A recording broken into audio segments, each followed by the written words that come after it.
My name is Theodora Theodoratu. I'm a senior educational psychologist at Wandsworth, and I'm a fieldwork tutor for year one trainees at the University of East London.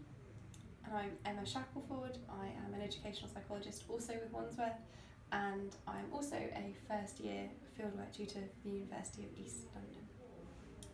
And I started doing that this time last year. So I started the summer term last year, but I think you've had a bit more experience. Yeah, I've been doing it since 2012. Yeah, quite a bit more experience than me. I think it probably changes, depending on kind of the time of year, what the needs are. So I think in terms of supervision styles and actually the form of supervision, I think up until the first couple of terms has been group supervision, so supervising the 4 trainees that we've had all together. I think that we were going to try a reflecting team type approach, but then actually it's turned into a slightly different and more sort of thinking about individual approaches to casework and talking through kind of the practical elements of cases. And I think it's going to move a little bit in the summer term to being some more sort of one-to-one case supervision and thinking individually with the trainees. Mm-hmm.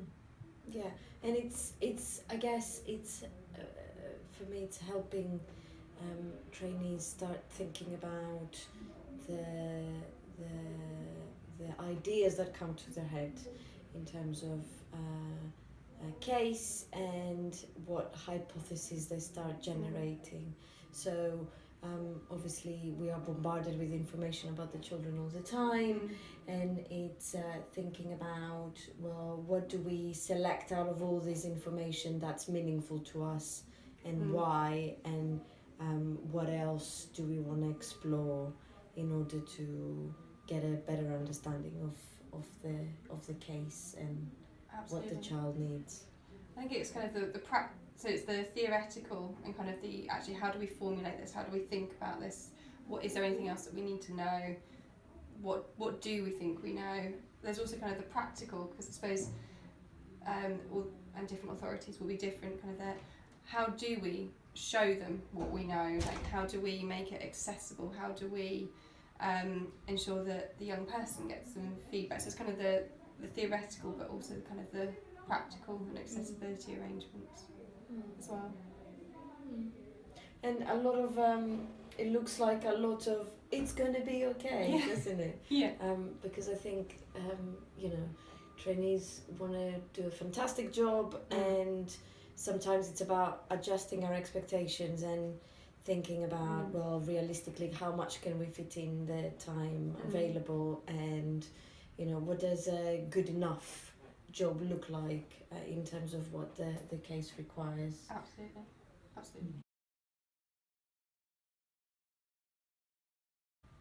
I think it's part of the learning process. I think it's part of that feedback of actually these are things that you've learned about, and that you kind of learned the theoretical kind of assumptions, and you've had the lectures, and actually I think it's learning actually how do we draw that into what we're doing sort of day to day, and how do we use that to think with the team around a young person about the next steps, and how can we put that into what we write or what we feedback verbally. And so I think part of it's the learning, how do we use what we know. I think part of it's probably how do we find out what we don't know, and what do we do when we realise there's something that we don't know, and how do we feel confident, how do they feel confident going forward with the amount of knowledge that they do have. Because I think there's probably, thinking back to my reflections of being kind of a trainee, I feel you're quite aware of what you don't know, and I think it's helping. Supervision is kind of one of the periods that you can kind of reflect on, okay, what else do I need to go out and look for, or what can your supervisor share with you about what they know. And in some cases trainees know quite a lot because they bring from previous roles, so perhaps the role of the supervision is also to draw existing skills. Absolutely. My feeling is that there's a period of feeling completely de-skilled because it's a new process, it's a new course, and sometimes people need reminding that actually we already bring quite a lot of experience. Yeah. But what does it look like in terms of the EP roles specifically? And also, how can we make our work safe for ourselves and for our clients? So Absolutely. supervision has a safeguarding element to it. That's quite important. As you were speaking, I was also thinking that perhaps another thing it adds is right from the beginning, and that's why we like group supervision here as well. Right from the beginning, develop this idea that our thoughts are just our thoughts. They're just one way of interpreting the situation, and that every person involved will have a different way of interpreting the situation. So why do we see the situation in that way and someone else might be seeing it another way? So bringing a little bit of that self-awareness of, you know, what is it about this case that makes me think of things like this? And then how you then use that as well to think, well, actually, if different people do have different views, what can we try and what can we think about doing with the team that might make things better for this child or group of children?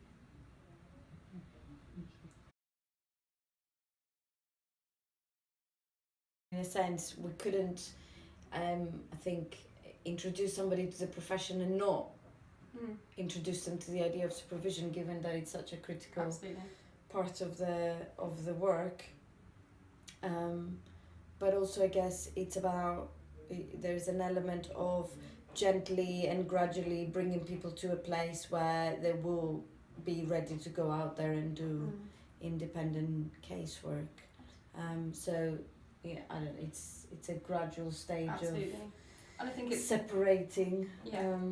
I think this kind of links into what we were saying about different types of supervision at different times. I think it's something that we all need, not just because it's a requirement, it's something that's really helpful.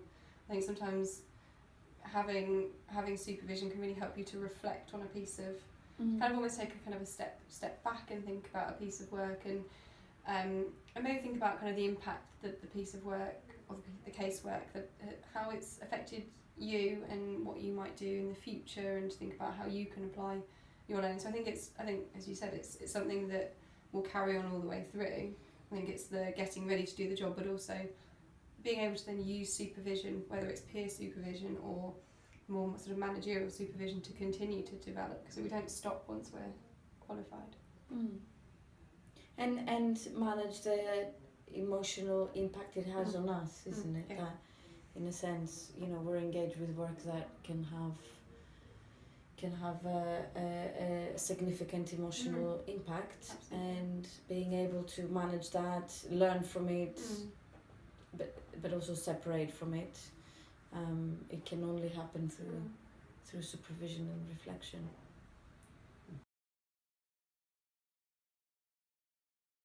I suppose it's probably more sort of the practical arrangements. I think from my experience so far, it's kind of thinking about, okay, how do we make sure that, you know, that there's enough time, that there's enough kind of making sure that everything that the trainees need is ready and in place, and that they feel contained and secure and know what they're doing and how they're going to do it, and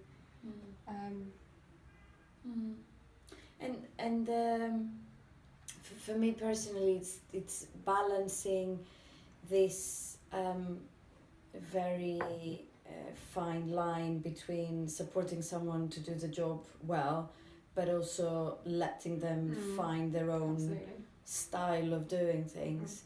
I think it's very easy to tell someone, okay, you're going to go do this, and give them a script of what to say, how to say,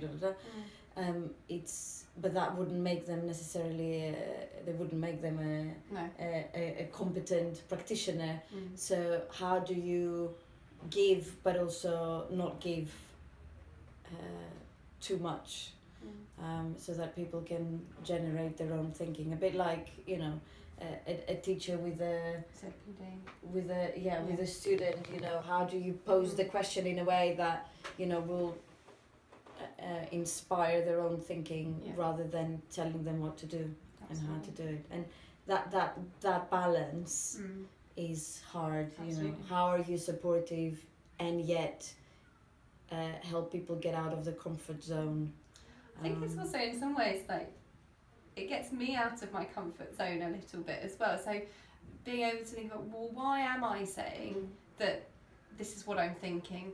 What theory does that link to? How recently have I read something about that? Is there more information? Actually, I wonder what and this kind of links to what you're saying about what we get from the supervision experience. Actually, is there more recent research? And I think it challenges kind of some of my assumptions and some of my knowledge. And like, well, even kind of things with like the standardised assessments. Like I know the rules and kind of the cut-off points, but it's actually.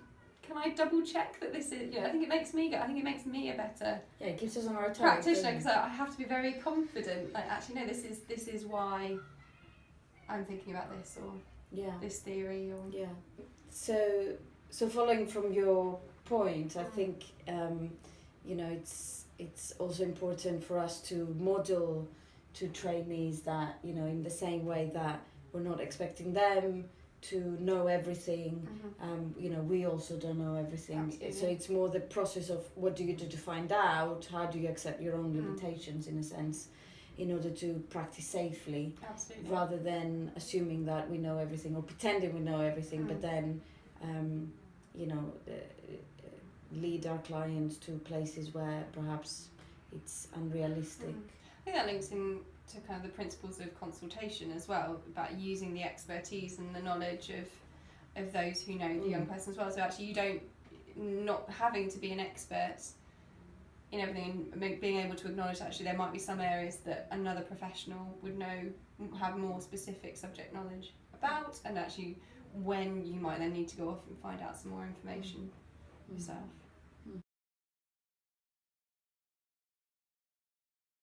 Well, I guess you said already that we learn a lot out of the trainees, and given that some of the things we might not revisit since our own training. Absolutely.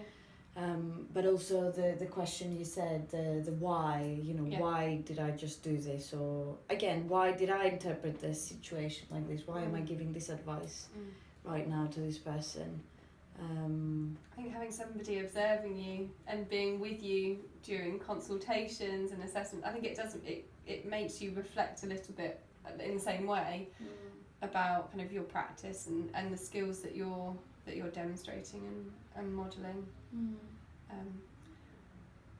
But and there's something, I don't know, I feel very honoured when I see, and with year one this is very very significant.